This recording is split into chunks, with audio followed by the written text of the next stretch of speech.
ಅನ್ನದಾತರು, ಆಶ್ರಯದಾತರು ಆದ ಕನ್ನಡ ನಾಡಿನ ಎಲ್ಲ ನನ್ನ ತಂದೆ ತಾಯಿಗಳಿಗೆ ನಿಮ್ಮ ದೊಡ್ಡಣ್ಣನ ಭಕ್ತಿಪೂರ್ವಕವಾದಂತಹ ನಮಸ್ಕಾರಗಳು. ನಿಮಗೆ ಒಂದು ವಿಷಯವನ್ನು ನಾನು ತಿಳಿಸಲೇಬೇಕು. ಏನು ಅಂದರೆ, ಇವತ್ತು ಬೆಳಗ್ಗೆನೆ ನಾನು ಹೇಳೋದಕ್ಕಿಂತ ಮುಂಚೆನೇ ಯಾರೋ ಅವಿವೇಕಿಗಳು ನಾನು ನಿಧನವಾಗಿದ್ದೀನಿ ಅನ್ನೋದನ್ನು ಫೇಕ್ ನ್ಯೂಸಲ್ಲಿ ಹಾಕಿದ್ದಾರೆ.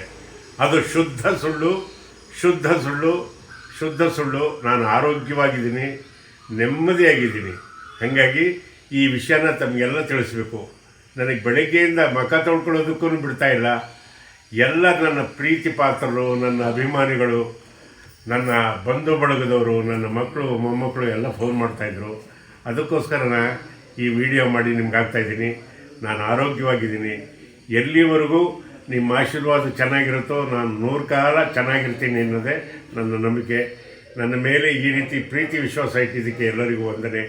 ಆ ಕಿಡಿಗೇಡಿಗಳನ್ನಂತೂ ಬಿಡಲ್ಲ, ಬೆನ್ನತ್ತಿ ಅವರಿಗೆ ಒಂದು ಪನಿಷ್ಮೆಂಟ್ ಮಾಡಿಸ್ತೀನಿ. ನಮಸ್ಕಾರ.